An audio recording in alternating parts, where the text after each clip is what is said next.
Hello everyone! Welcome to 8 Letters Live. Kahapon lang nandito ako and now I'm back.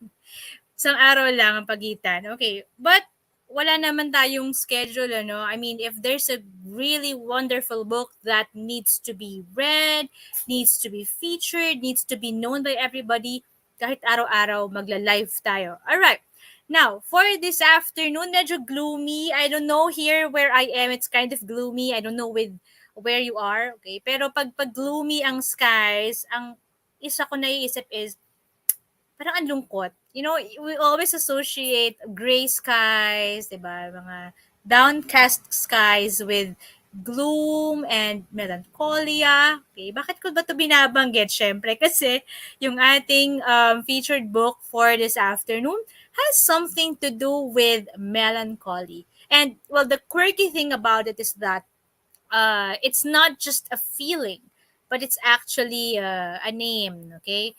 Ang tawag dito ay Melancholy Hotel. Okay, now let's take a look at the tenants of Melancholy Hotel and of course get to know the author of this wonderful collection, Caela Magale. All right. I'm going to introduce her first before I show her to you guys. Okay, who is Caela Magale? She is a freelance technical and creative writer, but she's currently studying. No, she's studying BS psychology. I love that.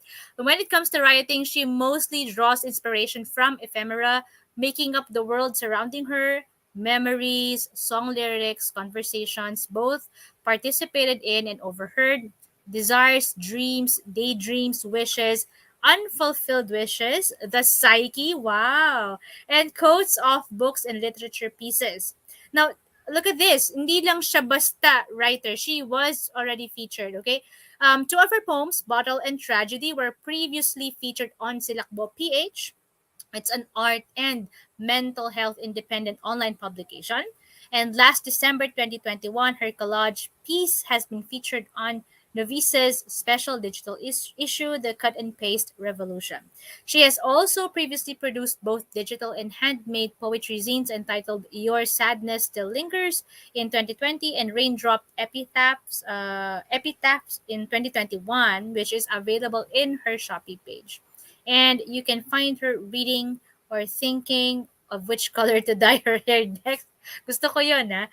And when she's not busy writing, you'll see that this girl has a very colorful personality, despite that melancholic title.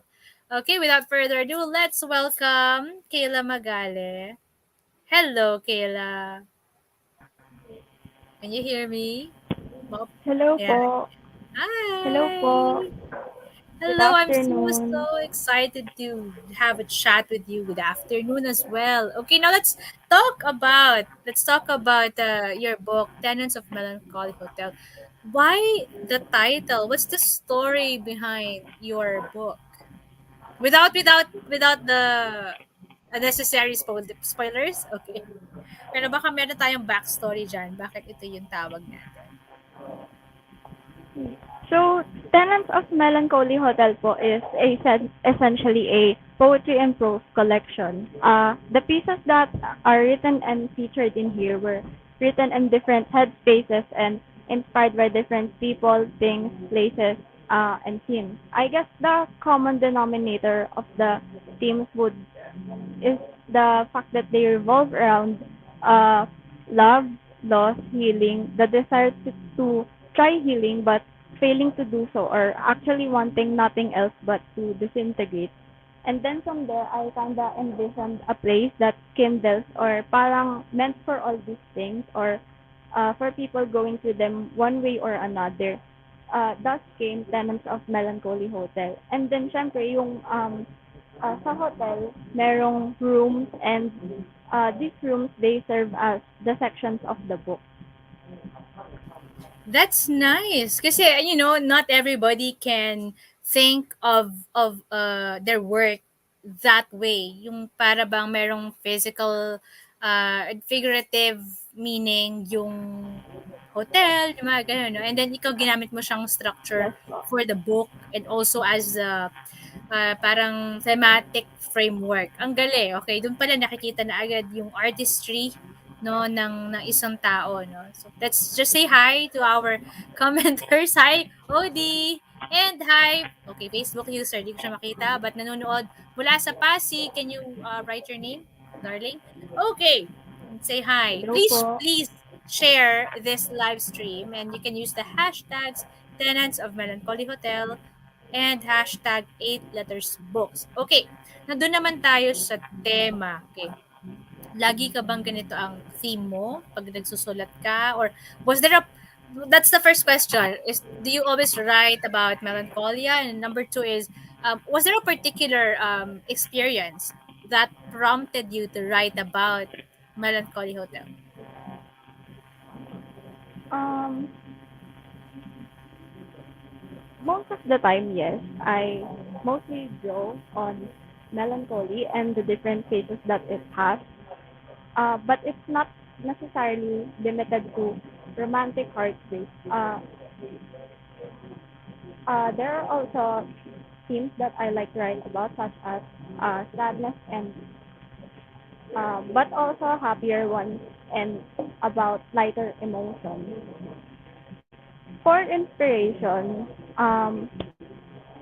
it's mostly like it includes both my experiences and that of the people around me. Like for example, a friend would tell me about breakup or rocky phase in their relationship, and then while they're telling me about it, I would in my head I would be building it up for like this uh, fictional piece, and from there I would turn it into lines and verses and that. You know, when I first read your work, I really felt like ito napaka-visceral nung akda. You know, like there are sappy love poems, sappy heartbreak poems, but yours is, it's just so raw. You know, like when you read it, parang naintindihan ko kaagad na it was it's coming from, not from Kayla, but it's coming from the character, from the persona that you created, no? Like, so kung ganun na intention mo, nakuha mo siya, no? You were able to hit it right. Now, my question is, how did you do that? Did you like practice writing this way, or were you influenced by poets, or kaya you experimented on this? Hmm. Siguro po, I can say that publishing a book has always been a dream. Kumbaga parang ka-level siya ng um, flying to another country. Originally began to write poetry in 2016, but before that, I've already been writing novels or chapter stories back in my Wattpad and Reader era, but I never really got around to finishing them. Like siguro mga hanggang chapter 1 lang ganun. But and it wasn't until a friendship fallout in 2016 when I wrote my very first poem. And then ayun, from there my interest was piqued and I started to really think of how my writing could develop and grow. I saw it as an outlet and a way to reminisce and capture moments as I would like them to be or stay. Also something na parang alam niyo yun, it's cliche but I can see myself doing it as I go on with life. Like parang it became a part of me. Nag-resonate and appeal sa akin yung way na you could produce something through words. And of course, there are other forms of writing out there, but poetry yung nag-spark sa akin. And then yun, sometimes I would send my poems to poetry pages on social media for them to be published or featured. And sa poetry, I'm also thankful because I met individuals who I've had collabs with. Actually, back in 2019 po, I was supposed to have my manuscript published, like poetry collection din, but it didn't push through at that time for some reason. But looking back, I am actually grateful because it led me to 8 letters and this part of my writing career. You know, as they say, things happen for a reason. Like, pag may hindi Yes, nangyayari, 'di ba? exactly. Yes, it actually these things lead you to another thing, and then yun na yun, no? That's the, kumbaga parang yun na yung start ng lahat-lahat. Okay. Parang I do remember seeing your name in a list. I'm not sure kung yun na yung mga binanggit ko sa sa author bio mo kanina. But I think you're part of another anthology ba? Very recently lang. I don't know, I'm not sure if that was you. Was that you? Did you submit something very recently? With art? It's like Sa a poet, combination of art and poetry. sa novice po. Ayun yung novice. Okay. The one with the blue Yes poster? po. Yeah, okay. So I saw that and Yes. sabi ko, wait, Yes. wait, I know this. I know this person. I know this girl. May kilala ko doon and then nung nakita ko yung pangalan mo, uy, wow, sabi ko, uy, talagang she has this talent, no? Kasi, kumbaga, nade-discover ka din ng iba. And, maganda yon na maraming tao nakakita ng skill mo. So, yun. Na-recognize kita Upcoming pa lang po kaagad. yung Yeah, na-recognize kita kaagad. Sabi ko, this is the girl who wrote something this like this book na I've read. Okay, next may tanong si Angelo, sabi niya, OMG proud bestie. Yes. Show your support. hello, bestie. Hello, shout out to Angelo. Okay, si Odie, she's a poet also. She writes poems, but she's based in Hong Kong. She has a question. Paano mo napapagsabay ang pagsusulat and pag-aaral because you're a BS Psych student? Um, I can say that writing kasi is another aspect of my life that I find fulfilling. So parang, I guess time management talaga. And pag gusto mo yung bagay, you make time for it eh. And that's how I manage both my studies and my writing both in creative and freelancing. Oo, kasi you have work pa, And 'di ba? You have the often, sideline, no? Nagfi-freelance ka pa. So yes, papaano, how much time do you give to writing, say in this book, sa Tenants? What was your parang schedule when you were writing the poems and the prose? I don't really have a schedule po. I think I thrive in the lack of a schedule. It's more on I function depending on the energy. So for example, for today I have the energy to write a poem, then I will, and then um when I don't really force it, ganon. But of course, inuuna ko pa rin yung studies, then it's still a priority. Parang I can relate to that. Hindi ko rin kaya mismo. But I'm trying to, no? Yung ganun. May mga ganun writers like, they have like, they spend 1 hour of writing. Diba? Ikaw naman, parang, depende sa mood, depende sa energy. If you have the energy for it, hindi mo pipilit. Ang galing. Wait, Odie, thank you for sharing this live. Ayan. Yes, para makilala nila si Caela, di ba? We can have a bigger community of poets, Filipino poets. Ayan.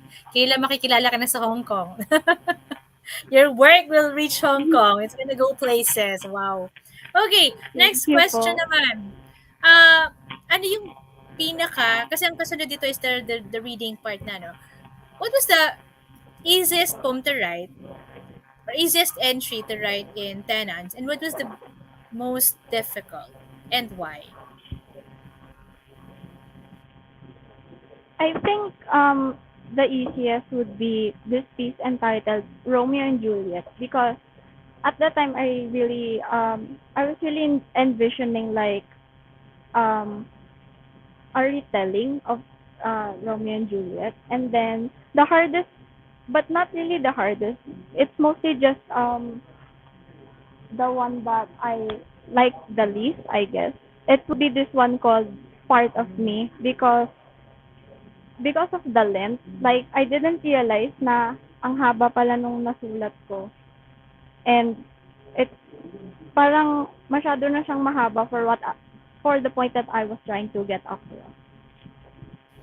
So it's not more of not connected in any way to emotions, but more of the technicality of it. Excellent. Yeah, yung haba. Okay. Now, let's hear more of your work. Ewan ko kung yan yung babasahin mo, but you can choose your favorites, siguro kahit dalawa. Okay, dalawa or tatlo na pwede natin i-live read. Ayan na. I will put you solo ha, spotlight ka. Okay? Are you ready for your Sige live po. reading? Okay, sige. Alright, good luck! Romeo. This one is entitled Romeo and Juliet. So, Romeo, I've forgotten where we met. I think it was at some party. You were with your friends that night and you were just someone who caught my fascination. The next thing I know, your face was lit up from laughing at a lame ass joke I told that you deemed witty. And the night sky went on. We got in your car and drove aimlessly. There's a mixtape you made playing in the background. Later on, I found out that was your way of introducing me to your favorite band. My heart badly wanted to get out of my chest the whole time. It was so loud inside, knocked up by all the anxious flutter he sent unknowingly through me. The awareness, the awareness I had from willingly entering a stranger's car gradually melting. I was relieved that we actually had a conversation despite it being casual and light. I remember the way your eyes glimpsed at me as I got out of your car, and not even 10 minutes have passed when you sent me a text saying, "Good night, sleep tight." But I didn't really catch sleep, not until it was 4 a.m., an hour after I finally calmed down by the slightest bit. And we took it from there, and all the moments we've had now reside in the crevices tucked in the lone corner of my brain. I keep coming back to them. It was all too fast, and I was falling. And it just couldn't be, because what if I haven't gotten in your car that night? If this wasn't written by the stars or some great force, but just black ink over the lines of some doomed fate. And it doesn't make sense, and history repeats itself, and everyone knows this is a tragedy, where you'll come after me and it'll be the end of the both of us. I had to leave, I had to save you, because this was never supposed to happen. It's supposed to be Romeo and Rosaline, or some other girl. But right now, you probably found your Rosaline in a pack and a bottle in your hand. And I'm sorry for causing you pain. You don't deserve to hurt. Now I remember. It is east where we met, but quite frankly, I am not the sun. Sincerely, Juliet.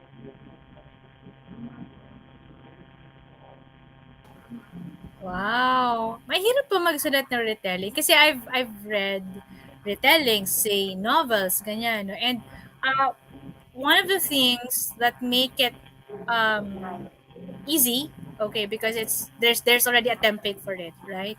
There's already a concept, a template, a set of characters.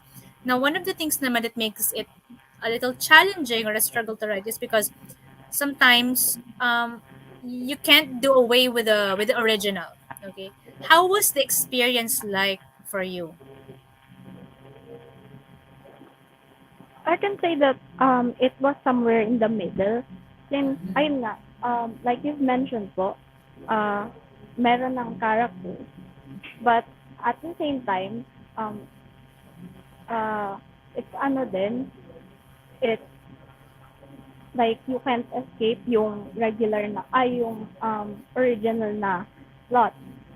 But for me, what I did was um, the characters and the original plot. I guess I didn't really stray away from it, but more on I imagined them as like two teenagers. It's like a coming of age film po na parang um ayun na, doomed sila, but they didn't end up like dying. So, ang nangyari is si Juliet is, she just left because she didn't want to cause Romeo pain. That is a very intelligent way of ending the story because as we joke about it in literature classes, di ba? I mean, these are two teenagers, so they didn't think about the consequences of their Yes, actions, right? But now you fashion them, you retold it in a such a way that they are two thinking people, especially yes. Juliet. Right. Ang galing. Thank you, thank you. And not everybody can do that. Especially yung mga batang writers. But if you can retell a story this way, and of course, the volume of the work you've done. Okay, this is a feat, no? This is something na hindi basta-basta ina-achieve ng, if you're going to do it sa haphazardly, pinag-isipan mo talaga tong libro na to. Yeah. Do you have a copy of the book with you right now? Do you have a Um, physical copy or not Not yet? yet Okay. po. How much is this going to be sold? My book, Tenants of Melancholy Hotel, would be available for the price of 320. Okay, 320, and do we have an idea how many pages there are? Pero Uh, around how many? there are a total of 110 pages or so. 110 pages, then 320 pesos. It's a good Yes buy. po. It's a good buy. If it, you want to fill your libraries with something worth reading. There are a lot of books that are worth reading, and Kayla's book is one of them. Okay, Tenants of Melancholy Hotel is one of these books. Okay, so buy, and you can, I think there's a pre-order link, or you can pre-order. You can message Yes. 8 letters. Okay, if you want to have a copy of this book, it's going to be out very very soon, or it's going to be shipped very very soon. Okay, thank you so much, Kayla, for this Thank brief you. tete. Yes, thank you so much, and good luck with the book. Good luck. After this, marami ka pang pagdadaanan, may journey pa, mahaba pa, 'di ba? Marami ka pang ipa-publish, I'm so sure of that. Marami pang poems Thank 'yan. you po. Okay, magbata ka pa, ang dami pang energy. And to all our viewers, to all who joined us this afternoon, thank you so much for your continued support. And please, please don't hesitate to contact us if you have any concerns, if you want to have orders. Okay, gusto namin yan. Gusto namin kinokontact kami. Okay, thank you so much, Kila. Thank you din po. All right, bye Have a great everyone. time. Bye-bye.